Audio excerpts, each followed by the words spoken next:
Welcome to the 100X Life Podcast, where we activate people who desire to live the words of Jesus and experience the abundant life he promises.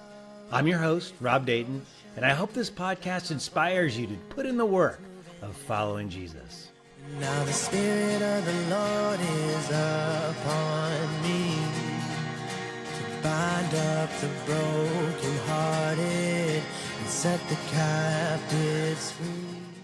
Hey, 100X Livers, welcome back to the podcast. I hope you had a great weekend and are looking forward to a good week as we continue our series on mindsets. Mindsets are so incredibly important. Before that, I just want to let you know I'm in Dallas, Texas. I'm here to serve one of the cities through strategic culture that's coaching executive teams. It's the fastest way to make a city run better. So I'm excited to serve University Park out here. And I just flew in from Newport Beach, where we had incredible TMP sessions in San Diego and in Newport. So my heart is full and soaring as I'm recording this podcast and excited to jump into this. We're looking at mindset number 8. Worry is faith in the enemy. Yeah, worry is faith in the enemy. Let that sink into you. What does that mean? Hey, do you believe in God? I mean, we say yes to Jesus. And then people say, well, we're believers. And we say yes to Jesus with the conscious mind. The conscious mind is somewhere outside of your body. It's part of your soul. It lives forever and it does not die with the body. But while your conscious mind can say yes to Jesus, your brain can still say no. How many know this is true? The brain can still say no. So Jesus says, hey, follow me here. And the body, which is part of the brain lives in the body, says, no, I'm not doing that. A decision to say yes and follow Jesus requires us to reprogram our brains to also say yes and to act in God's ways. We can't know God's ways and his behaviors of love if we don't reprogram our brains. Then if we don't reprogram our brains, we're not going to live it. Because you can say yes with consciousness and have the brain say no. So true faith is going to be when you have complete alignment. The conscious mind and the unconscious brain are in complete alignment, and the actions that are happening automatically, your brain is wired to act fast, automatic, with emotion. When that brain is aligned with your conscious yes to Jesus, it is so powerful. That is when faith really exists. True faith cannot exist in the double-minded mind, where the conscious mind and the body are in disagreement all the time. That sounds kind of like Romans 7. I do what I don't want to do, and the thing I don't want to do, I do. It's this conundrum, this battle within your head. This is why mindset development is so critical to being a Jesus follower. That's why he's saying, repent, transform the way you think so that you can believe. We have to develop mindsets that get hardwired into our brains so that we can automatically react and have strong emotions that are congruent with where we've decided consciously to go. We must think differently and consistently in the conscious mind while the body's brain is getting reprogrammed. The reprogramming process happens because you're focused on something and your conscious mind is playing a script, an imagination that's true in alignment with God. That's when the brain gets reprogrammed and the mindset gets hardwired into your body. If your conscious mind constantly participates in worry, then the brain cannot reprogram for belief in God. It just can't. In fact, it's doing the opposite. Instead, the brain gets hardwired to believe in the enemy and the worst outcomes. And so this mindset is so vital. Let's get into it. Before we do, let's just talk about where we've been. Week 1, we talked about the mindset of believing in the one God sent, which is Jesus. You got to have that one. You got to believe Jesus is part of the Trinity and he came from God. That will change everything for you. In week 2, we talked about the mindset of living as one led by Jesus. He's actually going somewhere. He's taking us on a journey. And so we just have this mindset that we're constantly being led, and then our brain will well up thoughts. Where are you going, Jesus? Is this it? And you can be in constant prayer about where you're going and how you're doing. Week 3, we talked about seeing the words of Jesus as your freedom, So obedience is not sacrifice, it's actually just being free. And so every word of Jesus, we want to develop those, put them into practice in our hearts so that we can practice constant freedom. Week 4 we talked about focus on the reality that you are the dwelling place of God, that God actually dwells in you and you dwells in him.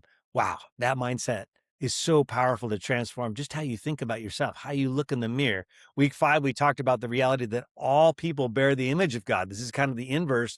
The first one's the internal, like, how do I see God as dwelling in me?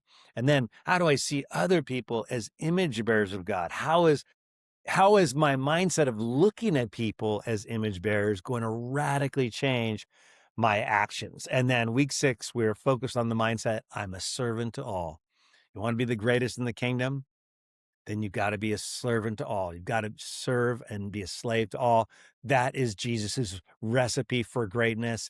That is an awesome mindset. I was experiencing that on the plane on the way out here, trying to serve everyone around me, even though it could be called annoying. There was a kid behind me that was just, pounding on my seat. And I smiled at the parents and I said, "Oh man, I thought American Airlines had installed a massage chair." And they laughed, and set them at ease because I know they were horrified that their child was behaving such. And then helping people with their bags, telling them they can go first, a servant to all. Last week, we were focused on the mindset of forgiveness. And this is my mindset, is unforgiveness is a cancer. And who would want cancer? And I encouraged you to come up with a phraseology for that mindset that would serve you better. Maybe it's just forgiveness is freedom. That would be fine too. And then this week, we're talking about mindset number 8, worry is faith in the enemy. So let's get into it. First thing you need to know is worry is about something that does not exist. Worry is about the future. It distracts us from the present where love exists. It distracts us from that. Worry stifles kingdom reproduction. I think about the parable of the sower and Jesus's third soil and how he says it suffocates his words. Matthew's account, the worries of life choked the word and made it unfruitful. Man, worry is just going to obliterate all the words of Jesus, all 55, the 100x life, 55 words of Jesus. Worry is going to take them out and make them useless. Worry is a door to fear, a doorway to fear. It's how you access fear. And then fear is the opposite of love. A lot of people think that the opposite of love is hate, but it's actually fear. Love is about others, and then fear is focused on possible bad outcomes for you. That's what we worry about. Worry is unbelief in God's words. It comes against the words of God the Father and of Jesus. The author of Hebrews makes this clear he's talking about the children of Israel who were in the desert wandering, and they had God's promise, his word, that they would get into the promised land, but they did not get into the promised land. And the author of Hebrews points out why. He says, "Take care, brethren, that there not be any one of you who has an evil, unbelieving heart that falls away from the living God." And then he goes on to say that we see that the children of Israel were not able to enter the promised land because of unbelief. It was their unbelief, their worry in not getting there, their worry, their complaining about all these things when they could have been thankful for the pillar of fire by night and the column of smoke by day, the endless amount of food and manna, and that their clothes didn't wear out. Instead of that, they were worried. And the author of Hebrews says that unbelief canceled their promise. Worry produces faith in the enemy. It's so when you're worried, you're saying, okay, well, the worst outcome is probably going to happen. Who wants to have faith in the enemy? This is why this mindset works well for me, because I don't want to have faith in the enemy. And when we think about faith, we can be tempted to think that faith is a good thing. And faith is not good or bad. It's just a belief, a very strong belief in an outcome. You can have faith that the worst will happen. You can have faith that God's going to pull through and the best will happen. The enemy is the master of bad outcomes, and believing the worst is faith that the enemy will prevail. Worry is a pretense. It's stories from your brain that rise up and say, what if it doesn't work out? And again, it doesn't exist. And ironically, this is the same principle as faith in God. When we practice faith in God, it is also about an outcome that hasn't happened yet. Because when it has happened, then there's no need for faith. Like you pray for healing and someone gets healed. Once they're healed, there's no reason to have faith that they will get healed. So faith in God and faith in the enemy are all about the future. But when we faith in God, our hearts are at peace. When we faith in the enemy, our hearts are at war and are imagining destruction. Both faith in God and worry, they access your imagination, but they cannot do so simultaneously. So here's what happens. Here's what's going on in your brain, and you can't prevent this. You'll have worrisome thoughts that will rise. They will come up. And then what happens is your conscious mind looks at that and makes a decision. And if the conscious mind makes a decision that, hey, maybe I'm going to take that worry one step further, and then the imagination starts catastrophizing about a bad thing happening. And so you can't do that at the same time you're imagining the good thing happening with God. In other words, your imagination space will either be consumed with imaginations about the thing that's rising from your brain that's worry, or it'll be consumed with the outcomes of God, the hopefulness, resting in peace. And remember, you will either imagine the outcomes of God's promises or worry about the enemy's outcomes. Either one. So we want to choose the lane of God's promises and what God's saying. We want to cancel the worry. Because remember, the brain does not know that your imagination is not real. It actually thinks the scenarios you're imagining about are completely real. And then the brain programs or reprograms neural pathways to reinforce the imagination, making it true. When you're doing that imagination about either faith in God, good things, good outcomes, faith in the enemy, bad outcomes, whatever that imagination, that is the process of reprogramming the brain. So the more you lean into the things of God, thinking that worry is faith in the enemy, I'm not going to do that. I'm going to have faith in God. I'm going to keep being thankful. I'm going to believe that God's not done yet because it's not good yet. And when you do that again and again, the brain gets programmed to naturally and automatically think those thoughts. So right now you might have a lot of worrisome thoughts just coming up all the time. But the more you practice thankfulness, and we're going to talk about creating this mindset, the more you're focused on hope, the more you're believing that God's outcomes are going to be good for you, things are going to get better, I'm going to grow. The more you do that, then the less the negative thoughts are going to arise. Over time, you'll reprogram your brain and you'll have emotional consistency with the thing that you want to believe. This will set up the body to cooperate with good outcomes. If you're focused on the bad outcomes all the time, it sets your body up to cooperate with those bad outcomes. That means it'll lead you to pretty poor decisions. It actually closes your mind to possibilities when you worry. You actually close off your innovation or your the part of your brain that's finding answers for you. You just close that off. And remember, we are focused on mindsets because they eventually program your brain. I can't emphasize that enough. If you're going to fully believe in God, you will need to create mindsets that program your brain to align with God's beliefs. Okay, so how do we do this? So we want mindsets that repel worry. Okay, we want a mindset that is full of thankfulness and hope. My approach is to focus on mindsets that work for me. Now, the one that works for me, as I've said, is worry is faith in the enemy. That is horrifying to me. Why would I want to worry? I have rehearsed this mindset in my imagination, picturing myself supporting the enemy and their power if I worry. And I don't like that thought. It scares me in a good way. That's the fear of God. This is enough for me to run from catastrophizing thoughts.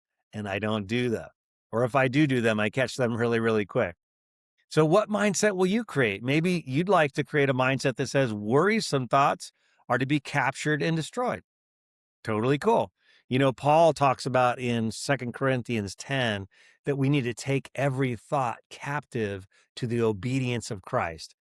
That's totally a great picture. So you have these worrisome thoughts that are arising.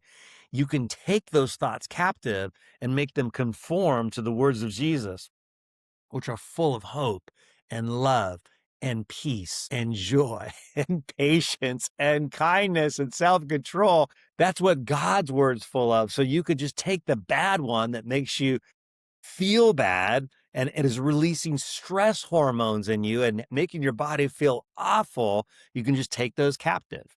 Or maybe you prefer a mindset that sees worry as ungodly or maybe poisonous or toxic. Any kind of thought or mindset, the way you want to define it, that's going to make you repel worry, that's going to make you run to hope, then that will likely work for you. And again, you can't actually control the thoughts that are rising within your brain. You're going to have to combat them. You're going to have to deal with them. So when you experience bad thoughts, worrisome thoughts, say out loud, not my thought. That's my go-to. I learned that from a godly woman about 20 years ago. She said, this is what I do when I have a bad thought, a worrisome thought. I just say, not my thought out loud. That's a good one. Or you could choose not to entertain that thought with an imagination. So just don't, okay, I see the thought. I see you there. I'm not going to entertain an imagination about it. I'm not going to catastrophize. I'm not going to take it to the next level. And then actively practice thankfulness. Thankfulness is your ticket. And, we've talked about awe and thankfulness and gratefulness is how you program new mindsets. This one's no different. Become a professional at gratitude. That's a sure way to destroy worry because gratitude is focused on what's right. Worry is focused on what's wrong. So if you stay in the gratitude lane, you will not exercise worry. You will not have faith in the enemy. And if you worry constantly, and this is like a real problem for you, you're always catastrophizing, always thinking the worst outcome, you may need to start a thankfulness journal. Like be really serious about thankfulness in the morning, in the evening before you go to bed, particularly in the evening before you go to bed. Set your mind focused on gratefulness. There's so much to be thankful for. We live in America. Most of the people listening have jobs and have a decent income. We're not starving. We're not in dire straits situations. Most of us, again, and even if we were, there's so much to be thankful for. That we're children of heaven. That we're going to live forever with Jesus. That we're going to live in love forever. We're going to, for millions and millions and millions of years, it's going to be so good. Maybe if this life is not as good or is like dimly distorted or bad, we can be thankful for eternity. We can focus our thoughts on things that are really good, that are powerful. So thankfulness journal, that might be something you need to do. Remember, it's very difficult to worry when you're practicing thankfulness. So thankfulness is your lane. Okay, I got some journal prompts for you. This one is to Jesus. Why is it so unhealthy for me to worry, Jesus? That's a great journal prompt. Remember, we are journaling from Jesus to us, explaining to us. Have him teach you about why worry is so unhealthy, why that mindset is destroying so many things with you. And then Holy Spirit, bring to mind 3 things that I worry about. And then ask, what can I be grateful for that eliminates these 3 worries? If you do that, if you journal this, it'll be a good head start for your week. And remember, make this Tuesday release of this podcast your start date to work through Monday, work through the weekend to Monday, exercising this mindset, practicing, focusing your attention, being aware, noticing the thoughts that are rising within you, judging those thoughts as worrisome thoughts or thankfulness thoughts, and the enemy's thoughts or Jesus thoughts. Just judge them. If they're full of hope, if they're full of love and joy and peace and kindness, they're going to be Jesus thoughts. We want to imagine great things. We want to take our imagination and just catapult us, just make it even better with your imagination. And then if it's the bad thought, then we're just going to take it captive and make it obedient to Jesus. So friends, so glad you're here. I pray and bless your mindsets. May your mind be fully renewed so that you can prove every good thing that God is doing in your life and walk in the abundant life Jesus promises.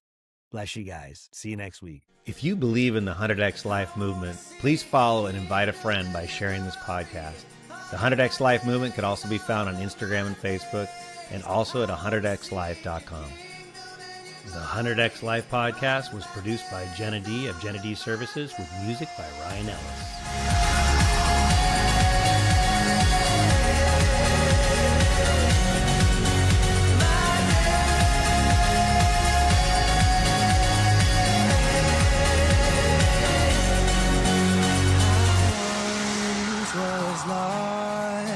But you found me here, and your fire burns inside. It will not disappear, because the Spirit